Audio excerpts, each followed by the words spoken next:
আজ প্রথম পিরিয়ডেই ইংরেজি। সুভাষবাবুর ক্লাস। উনি একটা অদ্ভুত নিয়ম জারি করেছেন, সেটা হলো ওনার ইংরেজি ক্লাসে কেউ বাংলা বলতে পারবে না।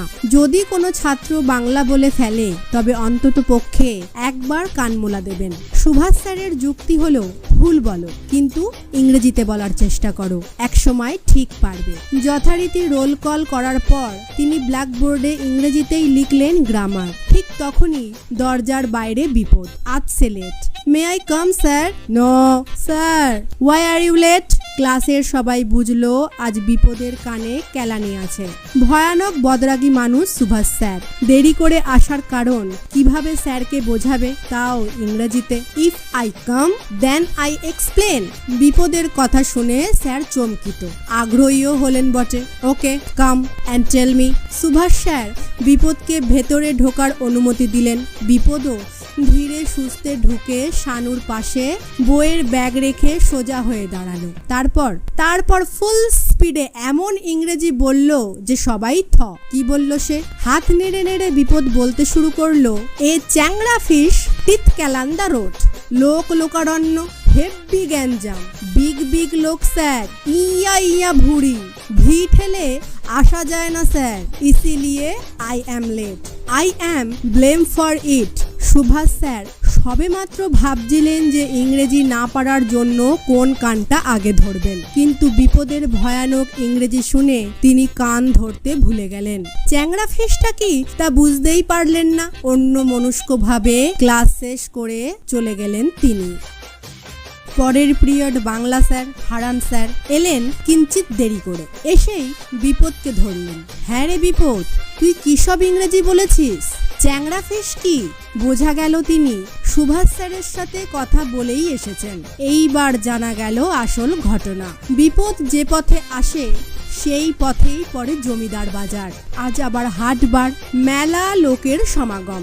একজন মাছওয়ালা নাকি বড় বড় গলদা চিংড়ি বিক্রি করছিল। খরিদ্দার জমেছিল খুব। ভিড় দেখে বিপদও উকি মারে। লোকে লোকারণ্য। এত ভিড় হয়েছিল যে বিপদ ভিড় ঠেলে আসতে গোলতঘর্ম হয়ে গেছিল। গলদা চিংড়ি যেহেতু বেশ বড় আকৃতির, তাই সে চ্যাংড়া বলেছে। আর ফিশ মানে মাছ। বড় চিংড়ি মাছ ইংরেজিতে চ্যাংড়া ফিশ হয়ে গেছে। গলদা চিংড়ির লম্বা লম্বা দাঁড়াগুলোকে সে দাঁত হিসেবে ধরেছে। আর যেহেতু সেগুলো মাটিতে পড়েছিল, তাই তার কাছে রাস্তায় দাঁত কেলিয়ে পড়ে থাকা চিংড়ি মাছ। টিথ ক্যালান দা ফুটপাথ মনে হয়েছে। হারান স্যার এমন ইংরেজি বাপের জন্মেও শোনেনি। আর কিছু বলার সাহস পেলেন না।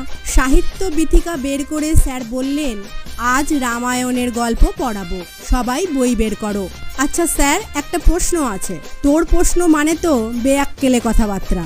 আচ্ছা বল দেখি, রাম সোনার হরিণ মারলো আর পুলিশে ধরলো না কেন?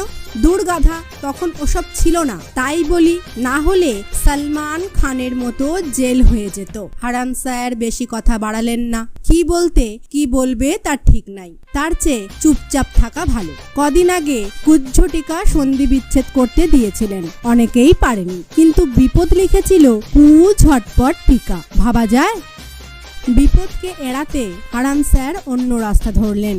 বললেন, আজ একটা ভাব সম্প্রসারণ দেব, দেখি কে পারে। যারটা সবচেয়ে ভালো হবে তাকে আমার এই কলমটা দেব। এরপর বোর্ডে লিখলেন, লজ্জা ঘৃণা ভয় দিন থাকতে নয়। এটার ভাব সম্প্রসারণ করো। সময় 15 মিনিট। সবাই লেখা শুরু করলো।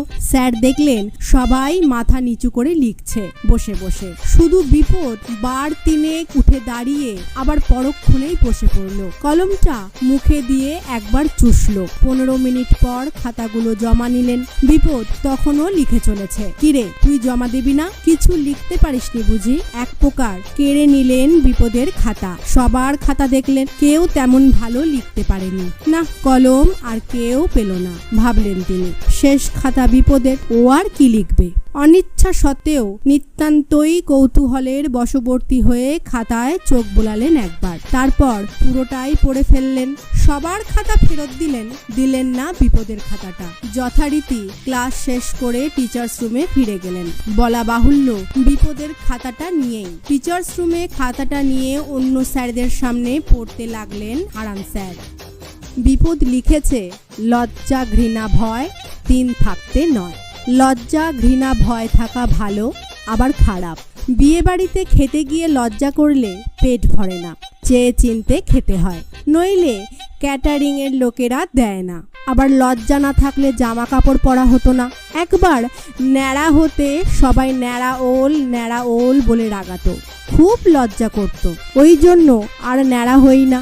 ঘৃণা করা ঠিক না, ঘৃণা করলে পেটে কৃমি হয়, দাঁত কিরমির করতে ইচ্ছা করে। রাতে আমার ভয় লাগে, ভূতের ভয়। সেদিন ভূতের ভবিষ্যৎ বলে একটা সিনেমা দেখলাম। ও মা, ভূতেরাই তো দেখি ভয় একসা, ওদের কোনো ভবিষ্যৎ নেই। আবার অনেক ভূত আছে তারা ভয় পায় না, রাম রাম বললেও না, কারণ ভূতের মুখেও মাঝে মধ্যে রাম নাম শোনা যায়। স্যার বলেছেন, লজ্জা ঘৃণা ভয় জয় করার জন্য মশার কামড়ই যথেষ্ট।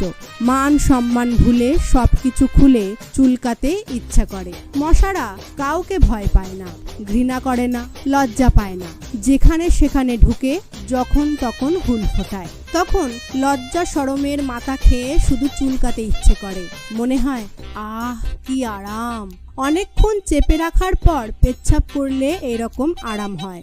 মশারা নির্লজ্জ, তাই ওদের কেউ মারতে পারে না, খালি পো পো পি পি করে আওয়াজ করে আর কুটুস কুটুস করে কামড়ায়। হেড স্যার বললেন, থাক আর পড়তে হবে না, ওকে ডেকে খাতাটা ফেরত দিন। উফ, কি ভয়ানক ছেলে রে বাবা। সুভাষ স্যার তার ইংরেজির দুঃখ ভুলে গেছেন, অন্যান্য স্যারেরা হতভম্ব। তো বন্ধুরা, কেমন লাগলো আজকের পর্ব আমাকে কমেন্ট করে অবশ্যই জানাবেন। যদি বিপদকে ভালো লেগে থাকে তাহলে একটি লাইক করে দেবেন এবং নিজের বন্ধুদের সাথে শেয়ার করবেন, আর চ্যানেলটি সাবস্ক্রাইব করতে ভুলবেন না।